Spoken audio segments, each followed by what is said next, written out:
नवरात्रि व्रत नियम। पहला नियम, नवरात्रि के पहले दिन 9 दिनों के व्रत और उपवास का संकल्प लें। इसके लिए सीधे हाथ में जल लेकर उसमें चावल, फूल, एक सुपारी और एक सिक्का रखें। हो सके तो किसी ब्राह्मण को इसके लिए बुलाएं। ऐसा न हो सके तो अपनी कामना पूर्ति के लिए मन में ही संकल्प लें और माताजी के शरणों में वो जल छोड़ दें। दूसरा नियम, इन दिनों व्रत उपवास में सुबह जल्दी उठकर नहाएं और घर की सफाई करें। पूरे घर में गौमूत्र और गंगा जल का छिड़काव करें। उसके बाद माताजी की पूजा करें। पूजा में ताज़ा पानी और दूध से माताजी को स्नान करवाएं। फिर कुमकुम, चंदन, अक्षत, फूल और अन्य सुगंधित चीज़ों से पूजा करें और मिठाई का भोग लगाकर आरती करें। नवरात्रि के पहले ही दिन घी या तेल का दीपक लगाएं। ध्यान रखें वो दीपक 9 दिनों तक बुझ न पाए।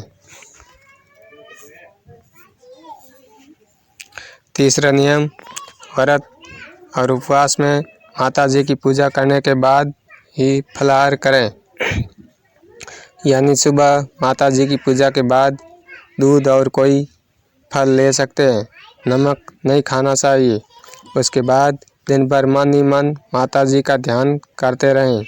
शाम को फिर से माताजी की पूजा और आरती करें। इसके बाद एक बार और फलाहार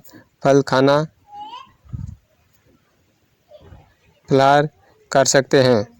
अगर न कर सकें तो शाम की पूजा के बाद एक बार भोजन कर सकते हैं।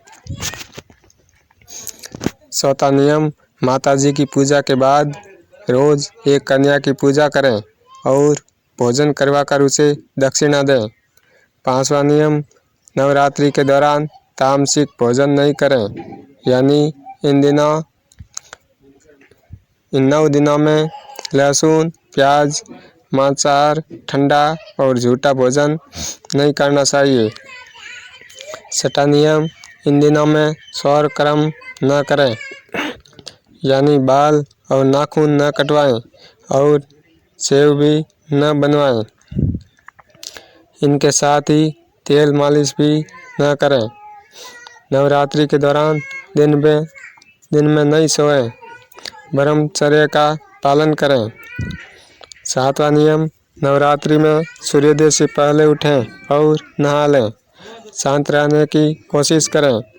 झूठ न बोलें और गुस्सा करने से भी बचें। इसके साथ ही मन में किसी के लिए गलत भावनाएं न आने दें। अपनी इंद्रियों का काबू रखें और मन में काम वासना जैसे गलत विचारों को न आने दें। 8वां नियम, नवरात्रि के व्रत और उपवास बीमार बच्चों और बूढ़ों को नहीं करना चाहिए, क्योंकि इनसे नियम पालन नहीं हो पाते हैं। 9वां नियम, अगर नवरात्र व्रत के दौरान महिलाओं को माहवारी या पीरियड्स आ जाए तो आप हवन, ज्योत पूजा आदि खुद न करें, केवल श्रवण करें और व्रत रखें। ऐसे करें। घट स्थापना। नवरात्रि में घाट स्थापना का विशेष महत्व है। इसे कहते हैं बिना घाट स्थापना के नवरात्रि पूजा अधूरी रहती है। घट की स्थापना नवरात्रि के प्रथम दिन यानी माँ शैलपुत्री की पूजा के दिन की जाती है। कलश स्थापना के लिए लाल रंग का आसन, मिट्टी का घड़ा या कलश, जौ, मिट्टी, मौली, कपूर, रोली, इलायची, लौंग, साबुत सुपारी, अक्षत, अशोक या आम के 5 पत्ते, सिक्के, लाल चुनरी, सिंदूर, नारियल, फल और फूल, श्रृंगार पिटारी और फूलों की माला। माता का आशीर्वाद पाने के लिए नवरात्रों के दौरान रोज इस श्लोक की स्तुति करना शुभ होता है। या देवी सर्वभूतेषु शरदा रूपेण संस्थिता, नमस्ते नमस्ते नमस्ते नमो नमः। प्रातः स्नान करके शुभ साफ मिट्टी के द्वारा वेदी निर्माण कर सब धान जौ छींट कर जल से भरे हुए कलश में रक्षा सूत्र कलावा बांधकर वैदिक मंत्रों के द्वारा कलश स्थापना करना चाहिए। इसके बाद कलश में नारा, रोली, अक्षत, पुष्प, सुपारी, पान एवं दक्षिणा डालकर पंच पल्लव रखकर उस पर पूर्ण पात्र स्थापित कर जटादार जल भरे हुए नारियल को उस्पना चाहिए। फिर नवरात्रि के लिए नवदुर्गा का आह्वान एवं स्थापना करना चाहिए। घट स्थापना के दिन ही जौ, तिल और नवान बीजों को बीजनी यानी एक मिट्टी की परात में बोया जाता है, जो कि माँ पार्वती यानी शैलपुत्री को अन्नपूर्णा स्वरूप पूजने के विधान से जुड़ा है। अष्टमी अथवा नवमी को इसको काटा जाता है।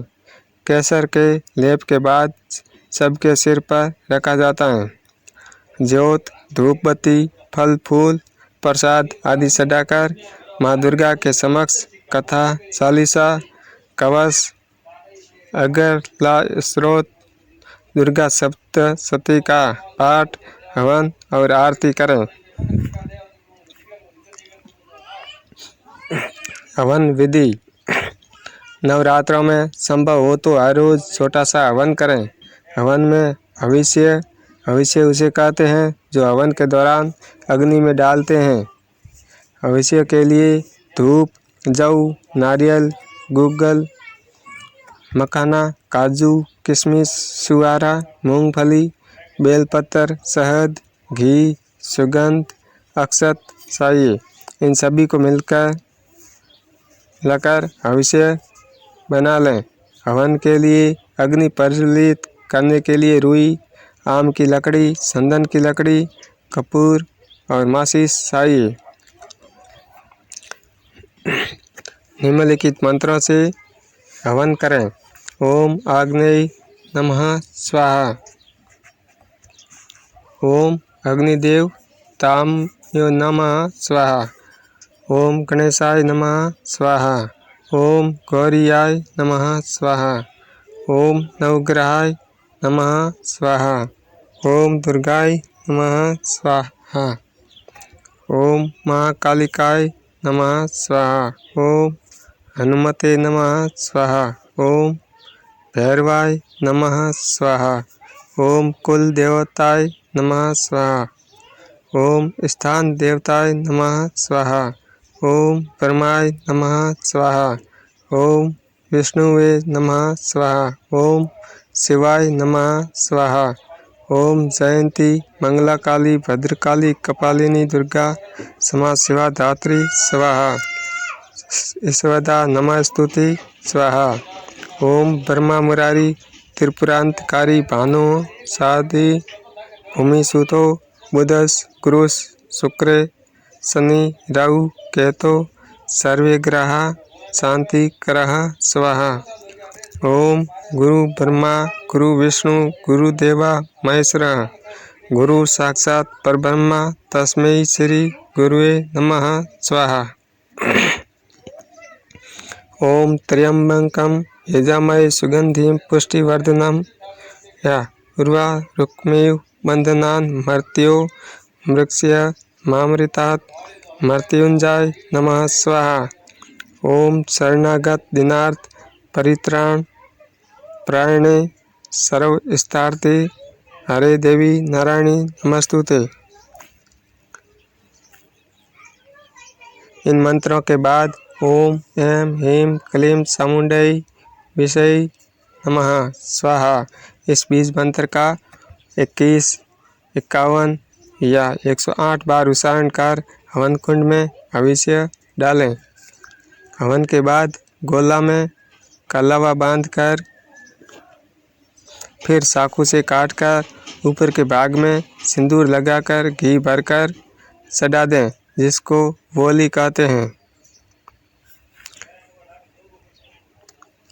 फिर पूर्ण आहुति नारियल में छेद कर घी भरकर लाल तुल लपेटकर धागा बांधकर पान, सुपारी, लौंग, जायफल, बतासा अन्य प्रसाद रखकर पूर्ण आहुति मंत्र बोलें। ओम पूर्णमदः पूर्णमिदं पूर्णात् पूर्णमुदच्यते पूर्णस्य पूर्णमादाय पूर्णमेवावशिष्यते स्वाहा। पूर्ण आहुति के बाद यथाशक्ति दक्षिणा माता के पास रख दें। फिर परिवार सहित आरती करके अपने द्वारा हुए अपराधों के लिए क्षमा याचना करें, क्षमा मांगें। हवन का भभूत सभी लोग लगाएं। तत्पश्चात अपने ऊपर किसी से 1 रुपया उतरवा कर किसी को दे दें।